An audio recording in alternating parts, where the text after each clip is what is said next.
they're starting a family, and they wanna move.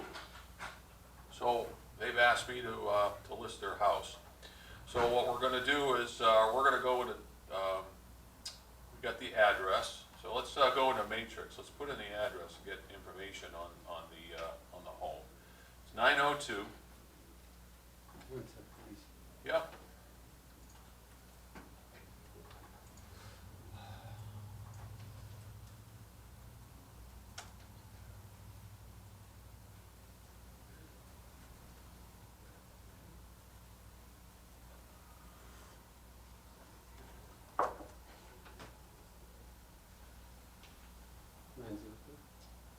Nine zero two. 902 Lake Davenport.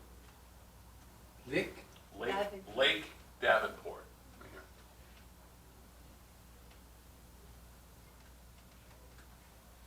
here. And here it is.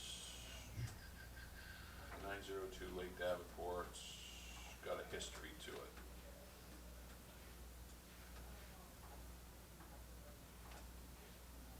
So because it's the same address, I don't really, let me see, make sure I'm not lying to myself here.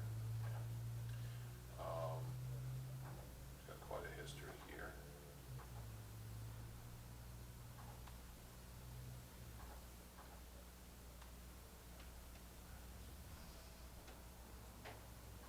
So this is the house. Now, in this particular instance, the house I'm looking for has already been in the MLS. It's not always going to be in the MLS. Sometimes you're going to find a house that was, let's say it was built 5 years ago. They're the original owners. So it was actually never posted on the MLS. It was sold directly from a builder. It's okay. We can still work with that. In this particular instance, this is a home in Davenport, and they've asked me to reevaluate the house and list it. So there's a lot of ways to go in and do comps on a home. I'm going to show you one way. We'll have a class at some point that shows multiple ways of doing comps, but just for this purpose, in writing and going in for a listing, I wanted to include this just opposed to just going through the contract. Just like earlier today, we wrote an offer. Today, we got a listing appointment, so we want to kind of go in armed. So one of the tools I use, and I probably use this more than any others, is when you go into MLS, whether you're looking up a property or you're on your home screen, you're going to see this little tool here down in your extended links, external links, RPR. And that is a nice little real estate tool that they have given us to allow us to do research on homes. So RPR is one of those nice little tools that goes out and says, hey, these are some of the things that are going on in your area, and we're coming up with a value of, you'll see here, the $248,670. And because I've handled this property before, I already have a comp analysis on it, but that's okay. We're gonna redo it. You would go in here and you would actually create your comp analysis, and it's going to ask you a bunch of questions. The first one, you're going to go in and you're going to check the home facts. So the house facts, they're going to take RPR takes the public data, and it takes your data and it compares them and says, hey, you know, look. Public records show this has 3 bathrooms and 3 bedrooms, and we're showing this as a 3 too. And so you'll have to figure out what the difference is and make sure the property is what it says it is. Because if you're going to price it as a 3-1 or a 3-2, it'll make a difference. So the next thing it's going to ask you to do under RPR, it's going to come in and say, well, let's pick out some comps, right? This is old anyway, so I'm just going to obliterate this. This is what your comp screen will look like. It's actually, hold on, let's see if I can go full. See, there's this little window up here. You can actually close that window just by hitting that X. To have access to this, we just have to create. You will an have account. this through MLS. Once you have full access to MLS, you'll have full access to these tools as well. So you'll have access either remotely through MLS. RPR also has its own app that you can utilize as well. So let's focus in on the neighborhood that we want to be part of. Here's our subject property, kind of smack in the middle there. And we're going to go in. And I verified that it's a 3-2. So I want to modify my search, and I'm going to say, okay, I want to look at all the. Now you could do a range. So if I don't find a three bedroom, 2 bath, I can do a range of 2 to 4 and see what it gives me. I'm going to do a 3 bedroom, 2 bath. Living areas estimated, and I don't really care about the rest at this point, unless it gets too difficult, then I can start honing in. And I want to look at all the homes that sold in that area in the last 6 months, so I'm going to hit search.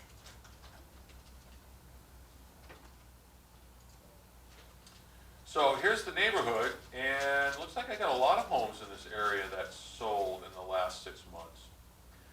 The ones, there's a little key here, tells you in green that this is recently sold.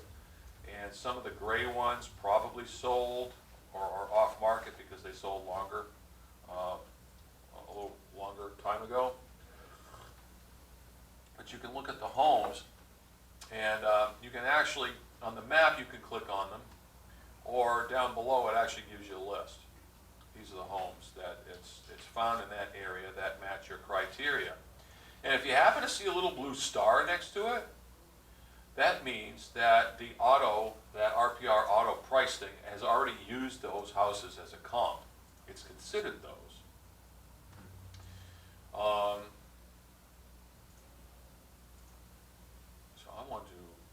these are old from a previous, I want to remove those because I want to add my own comps. So we're going to actually go in and say, look, I got these 3 2s, and these are really close by, so I'm going to utilize that one, because that's a 3-2, 1,500 square feet.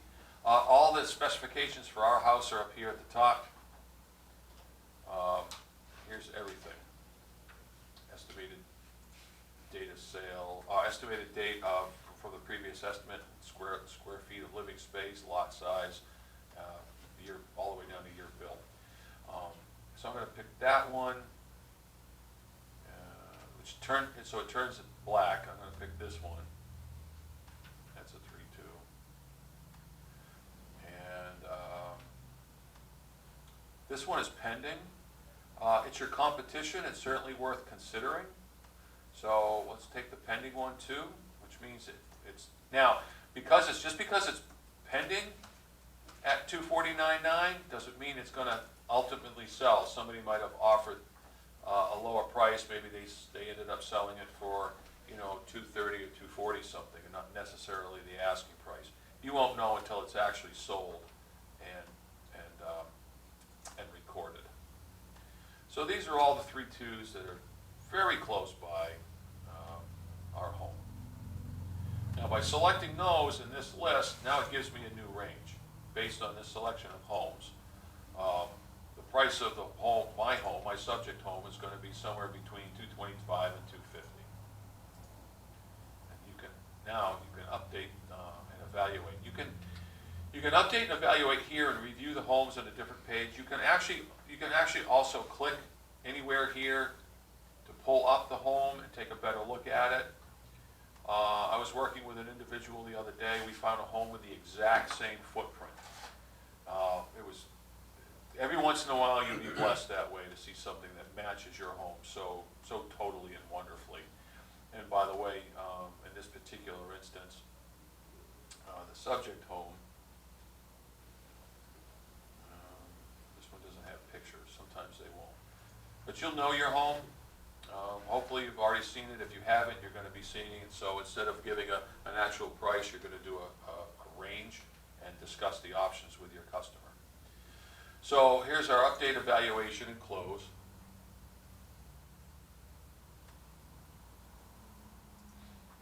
And here's what we have $298,000 based on the information and the comps that we saw.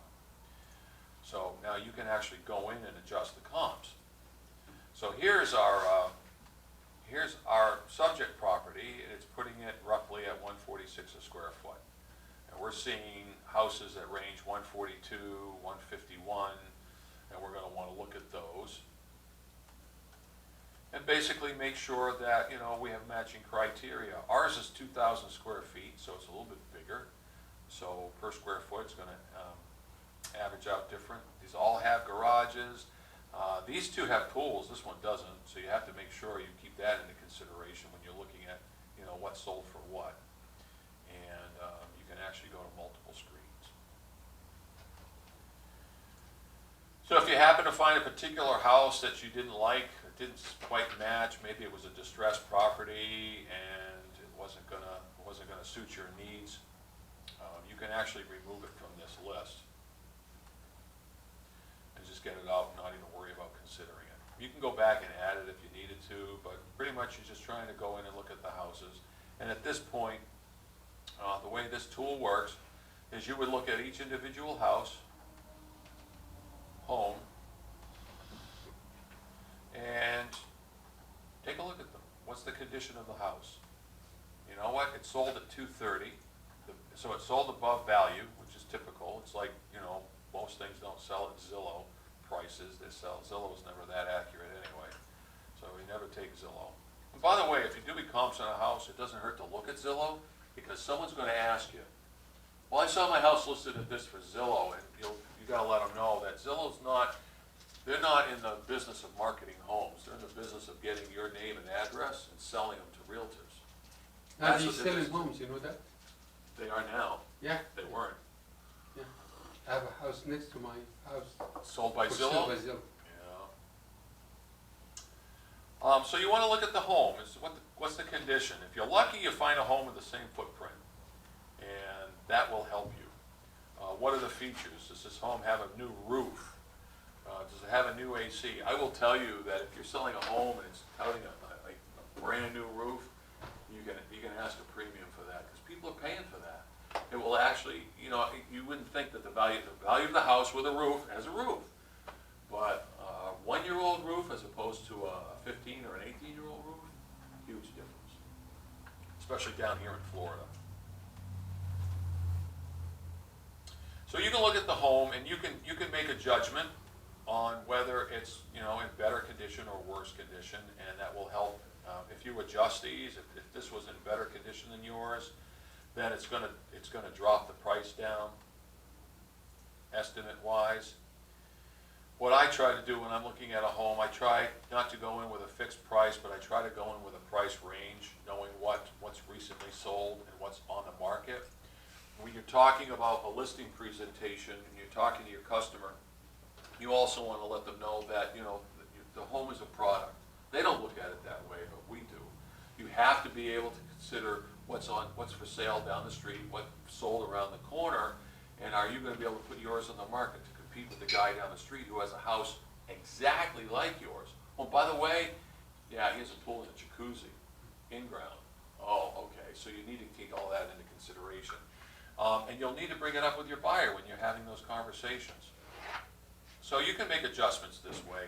I would recommend, I don't want to make this a whole tool on how to work on MLS. This isn't necessarily a comps class. But with this information, you can actually go and look at each individual home. How does it compare to the home you're looking at? And make a determination on a price range. So you know, if these two homes were similar in footprint, size, they had the same amenities, all the way down the line, pool, garage, everything, per square foot. If you brought it down to just a per square foot, they almost match. And you could actually, if you wanted to, play with the numbers so that you can actually get your price per square foot to calculate out. So 147 a square foot, you're looking at $300,000.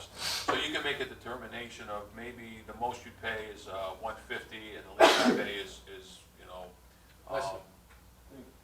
you you can actually look at the range here and how it would apply. So we got 142 per square foot. So if we sold our home at the low end, you're looking at $290,000.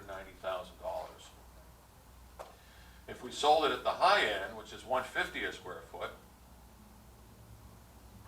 you're looking at 307. So now you have a price range.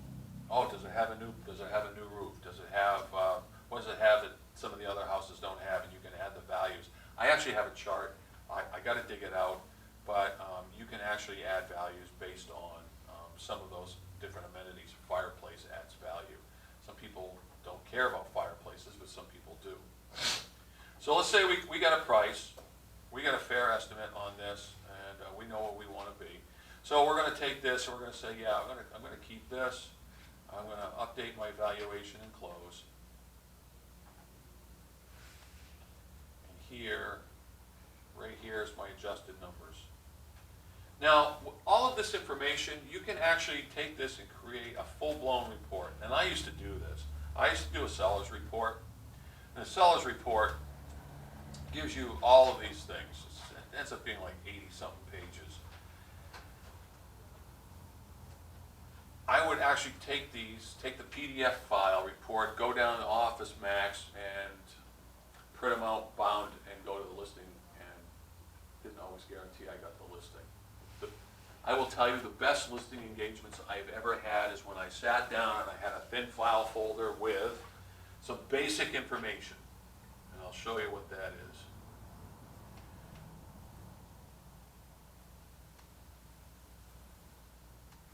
They already know their home facts. They know all of this. This is all really kind of nice stuff, and it's cool if you want to go above and beyond. And I've done the flashy value thing.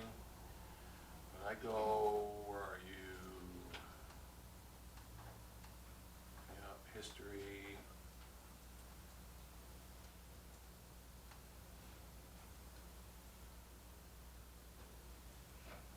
There you go. I end up shutting all this stuff off. I keep your comps. Market activity, and you know, if you wanted to print this out, email them the PDF later, once you've landed the contract. This is great.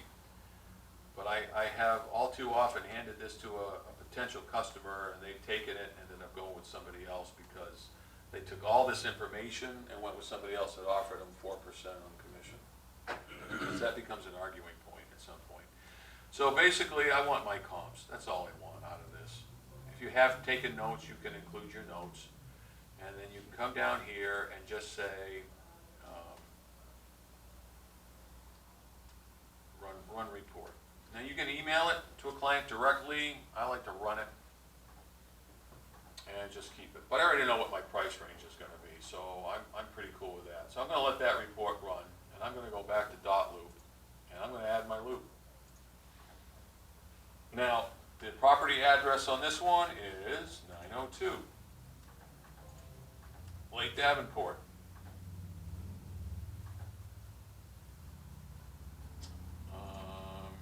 Lake Davenport Boulevard, I thought. Yeah, Boulevard, right here, second one down.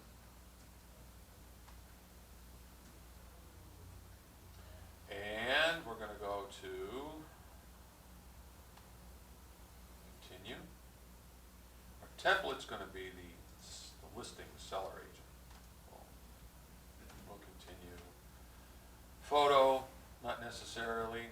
And it's creating a loop. Bingo. View loop. All right. So now what we have here is a loop. There's a thing called offer contract documents. Okay, so it's your listing, but when you receive an offer, now you have a place to put it. And any other supporting documents you may have. So here again is our Ameriteam at the top here of the forms that we've included. Our Ameriteam affiliate. We filled this one out prior. Same thing, you put the name of your customer in here, and your name, and then have them sign it at the bottom. This all works the same way as what we went through this morning, so you can actually go into your view details. You're not gonna have buyers, you're not gonna have a listing agent. Matter of fact, that's you in this case. So you would go over and you would change your role as a listing agent for this.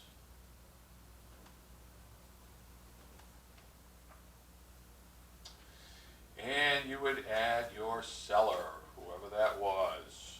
Maybe, Jack, maybe it's Jack. Actually, of course, you would know the name of your seller. You wouldn't have to go look it up in the tax data, but it would be, we could have Jack Nicholson again. So we don't have to recreate that because it saved him. And he is going to be the seller. Boom, that's it.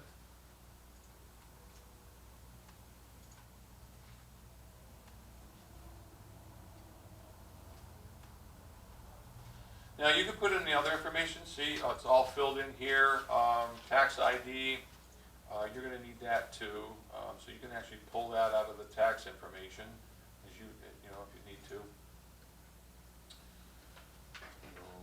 So here's our tax ID number here. Yeah, that's it.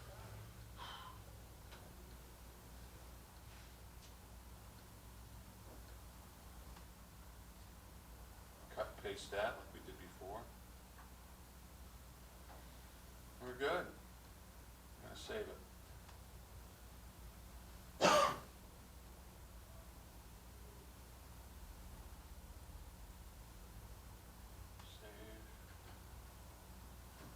And go back to loop.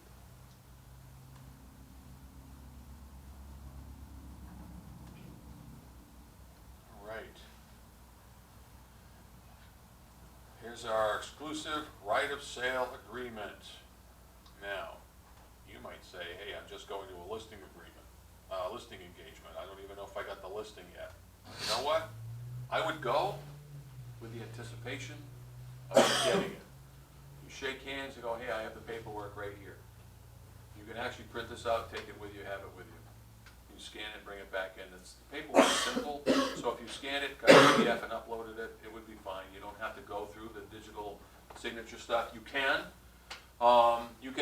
If you close a deal, you could say, yeah, I'm gonna go back, I'll put the paperwork together, get that to you in your email. So it's really up to you how you wanna handle it. I like to go with paperwork in hand. In this instance, unless you're dealing with an out-of-state person, like I have a client who's listing her home. She lives up north in New York. She bought a piece of property here. She's just bought it a couple of years ago. She's literally turning around and selling it. She doesn't want it. So all of this is just, send it through dot loop and she's fine. So this is you. Exclusive right of sale listing agreement. And this is between Jack Nicholson, our seller, and me. Alan, actually, I use my full name.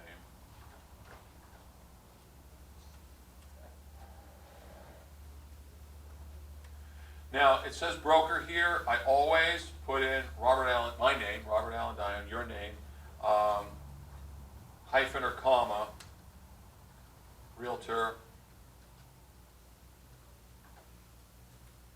with a Maritime, or agent for a Maritime Realty.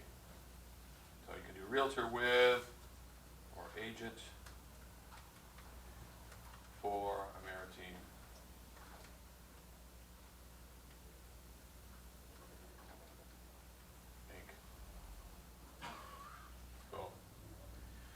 Now, you're going to sign the contract. Let's say you're signing it today, so it's effective today. Now, most of the time, I give it takes a few months. The minimum I would recommend, some people will ask you, do a month, it's going to be 6 months. Are there options? To get that, when you're getting a new property listed, you got a week in, you got a week to disseminate the information. You get time to get the information out there. I wouldn't do less than 3 months. I like 6. At a minimum. If you're familiar with the market, if it's just a piece of land, if it's, something that might be beyond a 3.2. 3.2 is a peak. If it's a bigger piece of property, you might need a year. That's between you and your client, fully negotiable. So if you're going to go a year out, it's pretty easy. That goes to 2021 and you're set. Here's your property street address. Oh, didn't grab the legal description, so we're going to go ahead and grab that out of the tax information, which I happen to have handy.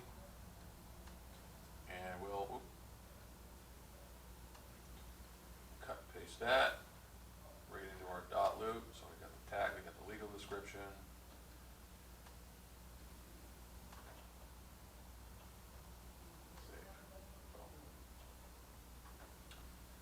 Yes, there are legal descriptions so long that you need to put them in an attached document.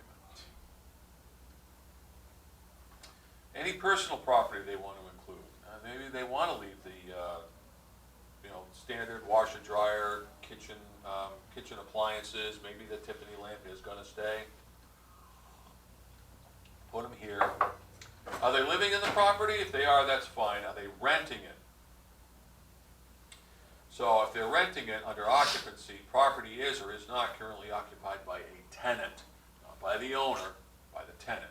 If it's occupied, you want to know when the lease term expires. Sometimes they're month to month, and that's cool, and you'll want to get a copy of the lease.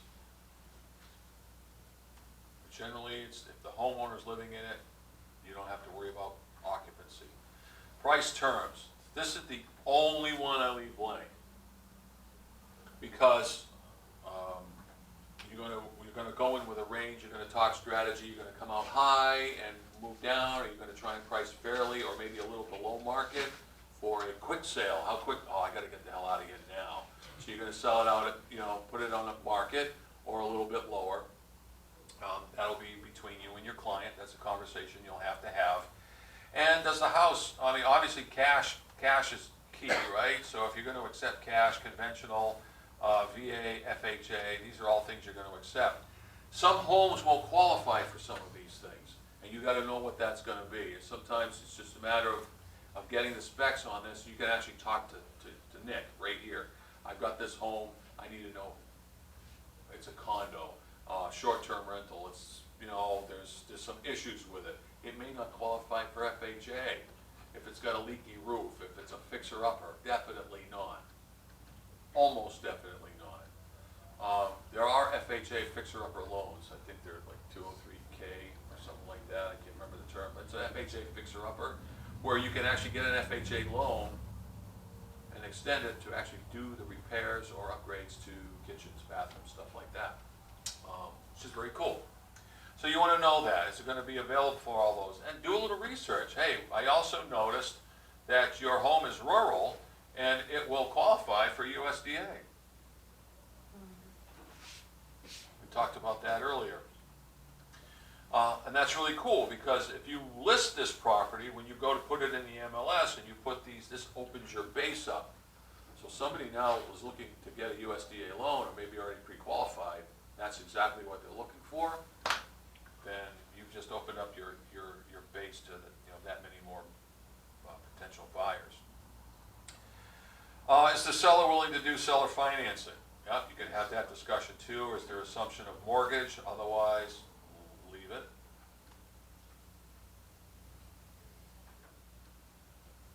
Seller may want to offer concessions right up front. Maybe the seller's willing to offer up to 3%. You can actually put that in the listing. So you can actually include that in the terms here, or just discuss that later if it comes in an offer and somebody's asking for 3% toward closing costs. Again, because you did your due diligence, your seller's initials are already filled in, and oh, by the way, so are yours. So, because you're the listing guy on here, and you can actually go in once you've finished and initial. Now, broker authority. Just keep in mind this line 50. This is a seller opt-out. In other words, don't check these unless he doesn't want them. Display the property on the internet. Your seller's going to want that. And don't let him click that. Unless there's a reason. For instance, the next one. Sellerized does not authorize broker to display property on the internet. It very well may be that it's a public official. Maybe it's a judge, something like that. So you're not going to want to put up Judge Judy's home address all over the internet. So there are reasons behind that on those instances where it's got to be kept quiet, and that's okay. Down here, this will also make sure that they know that we have the authority to place signs on the property. The only instance when that's not going to be allowed is if you're listing with somebody who is in a community where HOA does not allow for sale signs. It's gonna happen, no for sale signs. I do have one community I'm selling in, I just listed in, and you have to buy your for sale sign from them because they're all customized to look the same and blend. So that's okay, you just gotta know that. And so your next item, 60, check if applicable. Homes. So if the home is vacant, it's a lot easier than if it's occupied. We have, some of you may have already shown homes, you may are getting ready to show your first home. If you sign on to Aura, they've given you a form to fill out for your Supra e-key.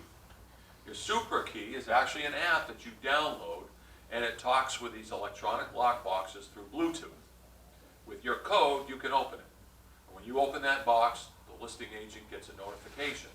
Generally, he's going to know because you set up the appointment to go anyway, depending on how you set up your showing instructions. But you're getting permission to put a lockbox on the door. And maybe it's not on the door, maybe it's going to be attached to something away from the door, whatever, but you're providing a lockbox for access to the home. So you're getting permission here to use a lockbox. You can get a coded one, the manual ones, it doesn't have to be a Supra, but you'll run into both. You'll run into both. The other part toward the end of that, line 64, withhold verbal offers and withhold all offers once seller accepts the contract for the property. I select all of these. I want to make sure we get a lockbox on there so that we can allow realtors to go and show it, especially if it's vacant. They're going to need access. Verbals, I don't like to take verbal offers because people are just fishing. And if you're serious, you want to make an offer, make an offer. Otherwise, don't waste my time. And then withhold offers once seller accepts. Now, that doesn't mean you can't hold backups, but a lot of times what ends up happening, the waters can get muddy. The seller ends up getting put in jeopardy because all of a sudden, he just got an offer. He's got an offer, he's got a great contract, and everything's going smoothly, but he just got an offer in the background for $10,000 more. And now he's sitting there going, oh, maybe I should, no, I don't like to do that. Don't like to muddy the waters. If he's got a deal, he's already happy with it, just keep that moving forward. Don't muddy the waters. And you can tell him that too, because it can happen. And then you end up putting everybody in jeopardy, and there could be lawsuits and all of this. It's just not good. Okay, virtual office websites, item G. So we're line 72 and 74.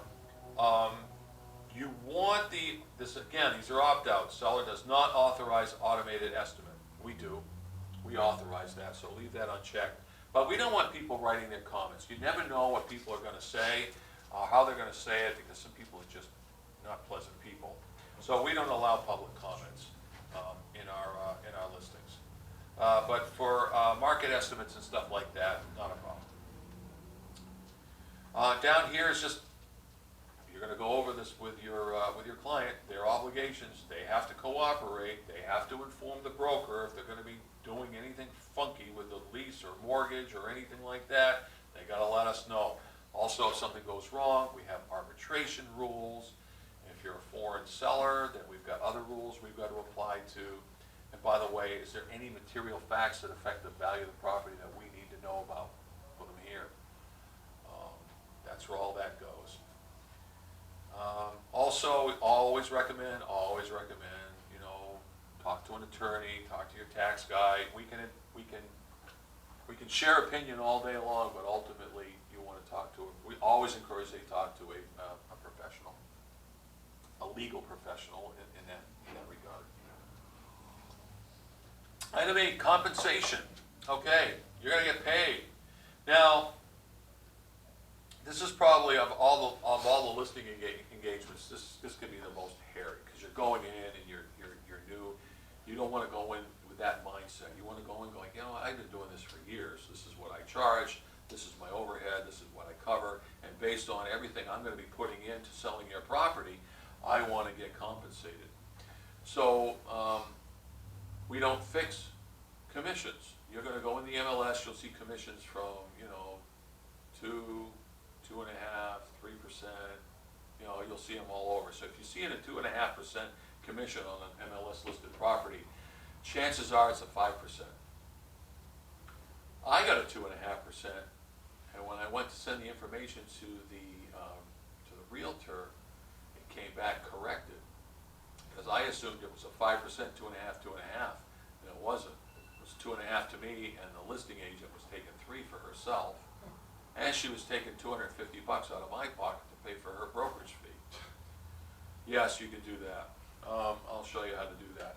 I don't recommend it. The reason we put all of this together is not just to encourage you and help you. We get paid by commission, but it's to also to attract buyers and those realtors. It's all part of marketing. This is the marketing part of the seller selling their home. So how much money are you going to put into marketing your home for all of these things and services I'm going to do for you? If you're really good, you can, I know people charge 6, 7%. A lot of people, you can actually go inside. I normally charge 6%, but if we sign them today, I can do 5. I mean, there's a lot of ways you can play this. So let's say you go with 5%. Also, don't forget, Mr. Randall has his fee. It's $5.95. And then that's not applicable. I don't like blanks in a lot of areas, so this is absolutely not applicable. If they turn around and they get an option on it, so an option is somebody wants you to hold on the property and they want the ability to buy it within the next 12 months, and they pay a fee for that to hold the property. Kind of like stocks. I'm gonna buy the right for you to hold the property and get first right of refusal over the next year. So if they take an option on the property, you want a piece of that too. Generally it's standard. I take, it's the 5%. And if they turn around for whatever reason, sorry, I slipped. If they turn around for whatever reason, here line 105, and they just decide they're going to keep the property, they're going to rent it out, you get a percentage of that too. All right. So that's your compensation right there. That's what the seller is going to pay to sell his home. I have a question, please. Yeah. So now, the right to buy, let's say after 1 year, according, the price will be determined by what? Market price? I would have to research that one. I've never done an option. No? I've never done an option, but they would pay a certain amount of money in escrow. On a price that they agreed on, or you don't know? I have no idea. I would have to Who imagine says it'd be that? something they'd agree on. It would have to be agreed upon to buy. Not everybody offers options. Most people just want to sell their property. Yeah. So in rare instances, and I think when I studied this way back, the options came into play more or less with farmland, light commercial, that kind of thing, not necessarily with residential. Mhm. So do the numbers have to match if you, like you said, it came back corrected or whatever? It has to be equal on both sides? So No, it doesn't. You just have to offer compensation in the listing. okay.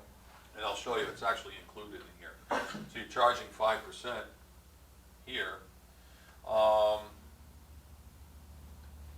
Also here at, just before we get ahead of ourselves here, at line 112, basically if they decide to cancel the contract, what can end up happening is you go list somebody's house. And you've had a couple of open houses, some people have come, maybe they see the for sale sign, they go knock on the door. Now, your seller just decided he was gonna make a deal and sell the house, but he already met the guy. You got an exclusive right, so he calls you 2 days later, he says, yeah, I'm gonna take my house off the market. Or I'm gonna try and, he gives you some excuse, I'm gonna take it off the market, I'm gonna sell it myself, whatever. Well, this is your protection. I usually use 90 days. If they cancel the contract and they sell the house within 90 days, they owe you your commission. Oh, yeah, and so since I already added initial, it asked me, you sure you want to make changes to the contract? Yes, and it'll undo my initials. I'll have to go back.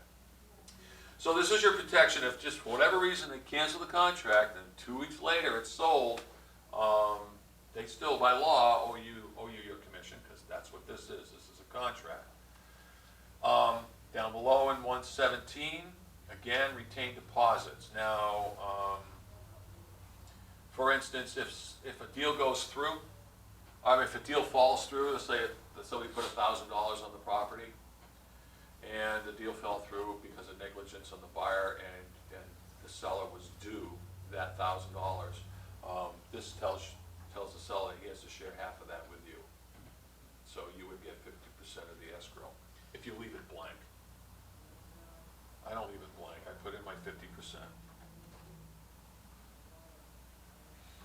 So if we end up listing this house in the 290, 300,000 range, and somebody puts down $3,000 to hold the house and it falls through, then you could receive $1,500 just for being there.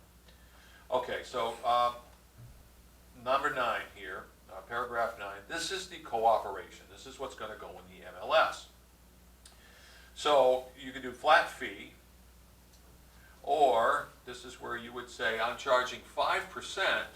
So I'm going to offer 2.5% to any cooperative broker that comes in and sells the house, brings a buyer to me. The other way you can do it, and it's really up to you. I do the 50-50. You can do 2%, and you know what? You're going to go through the MLS. You're going to be looking at homes that are perfect for your buyer, and you're going to see that commission at 2%, and you're going to want to throw up. I don't want it done to me. I don't like to do it to other people. So it really is how you choose to do your business from here going forward. That's between you, your client, and the world. But if you sold and you offered 2% to whoever brought the buyer, that means you would get 3%, and that's up to you.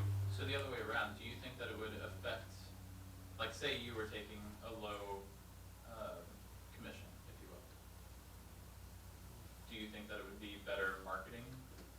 Because, I mean, even though there's the ethics behind whatever, but the other person could steer their person away because of the low, even though it's against. They're not supposed to, Right. but they do. So you think that it would be better to list up essentially for them if you were taking a lower commission? Yeah, you can do it the other way around. Yeah. And at 5%, you can offer 3 Right.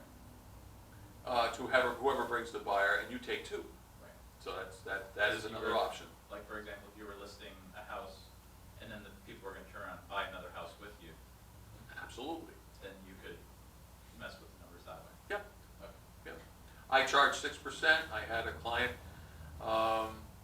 I'm doing repeat business with, and she asked me, she says, can I get a break for, being a repeat customer? I'm like, yeah. So I charge her 5%. That's fine. Yes, so you can work that either way. Or it can be a flat fee. Here, 2% or of the purchase price or some amount. It's an NA for me. Oops.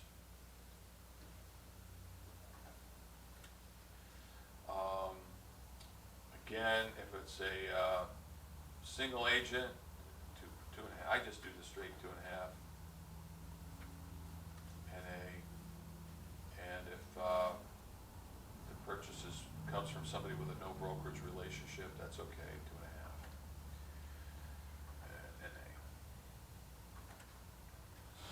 So if none of the above, here on 126, that means if there's no offering, that means there can be no listing on the MLS, if there's no offering.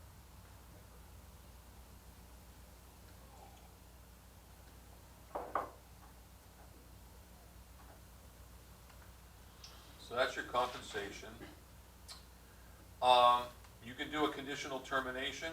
I've actually used this on rare instances because I was uncertain of my client's intentions. So I use 250. In other words, if you just decide you want to cancel your contract for no reason whatsoever, chances are I've already spent some time and maybe a little money on publishing this on public media and stuff like that. So I want a little recompense. To cancel the contract, it's $250. Some people put in 0. Say, hey, you know what? You're not on the hook. Thank you for listing with me. If you're not happy with me, I let you walk freely. It's totally up to you. And depends on how. This just gives you the option to do that. Some people charge upwards of $500. again, some people don't charge at all.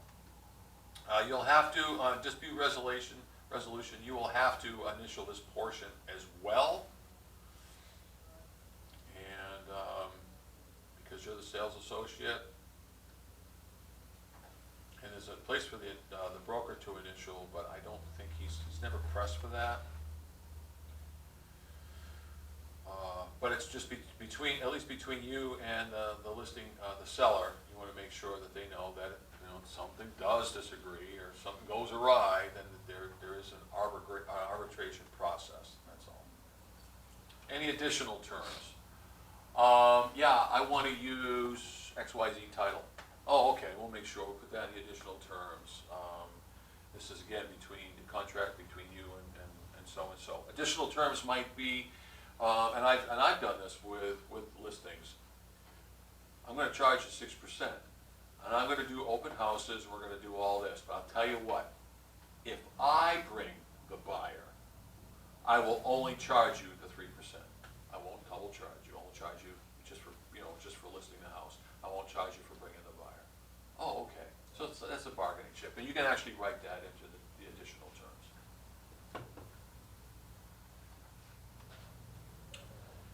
And, home telephone, contact information for Jack, address, you're gonna know that anyway. And, make sure you sign and he signs. And this is out of date. So make sure you pay attention, I don't know why that's carried over, but this would be 1401 E Road, Orlando. That's it. Now, you can do this one of two ways. So you can print this out, have it with you, or you can bring it on your tablet or your laptop, and you can bring it with you, because you don't know what they're gonna have, and you, maybe you don't, you should have Jack's email address or whatever. But if you're standing there with him and you go through it over your, you know, with your screen, especially with a touch screen, you can actually do here, post in-person signing, and hand it over to Jack. I think we covered that. Now you can actually do it right here without actually having to print out any paperwork whatsoever, which is kind of a cool option, if you want to do that. So, yeah, what's the option to email? Oh, well, here, you would actually, you're back out into your loop. You would take this, click it, and you can either share the single document, or if you click several documents, you would share it that way. Select Jack, and attach the PDF. And share. The other piece of information you might want, so things you want to collect, right? So you've got the listing agreement, that's great. Things you want to collect, is it an HOA? So make sure you get them to provide you the latest HOA documents, the bylaws, any kind of, sometimes they do updates, things like that. So any kind of restrictions that are attached to the bylaws, things like that. So all the HOA docs, you want to know what his HOA fees are, you want to record those, because you're going to do, and see it's not here. So if the really good ones, you'll be able to, you'll have all this ready when you're listing your property, but you're going to want to, if he belongs to an HOA,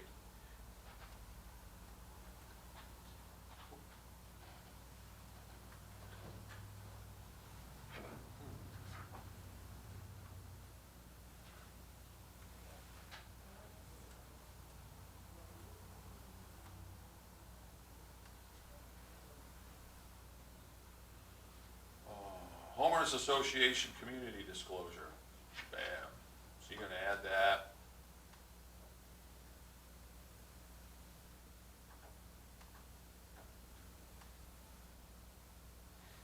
And you're gonna go in, and you're gonna get all this information from your seller.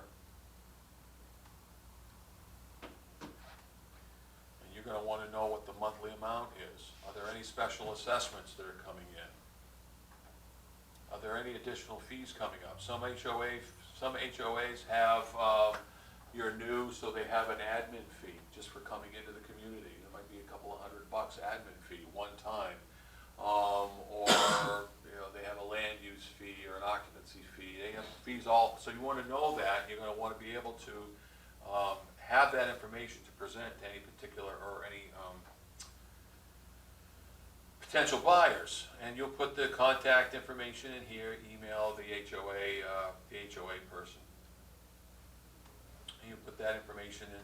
Now, what's beautiful is once you have all of this signed, you know, and you've got all of the information, and you may just get the listing agreement, and then you have to go back and get the HOA later, because he has to dig up, he or she has, well, Jack will have to dig up all that information. The other thing you're gonna wanna have them to, do as well, your owner, is you're gonna wanna have them, and you can tell them, you don't need to bring this to the listing. You're gonna tell them, I'm gonna send you this document, I need you to fill it out. And this is your seller's, this is their seller's disclosure. So they have to go in and make sure that they notify, and update, do they have good condition of the roof, the appliances, all of that, sinkhole issues, any water drainage, flooding, any of that stuff. They fill it out, they sign it, so you can save and share. And see here, it says consign, but basically you want to say can fill and sign, and then share that off to them, and then they can go ahead and put all that information, sign it, get it back to you. Your best bet is once you have those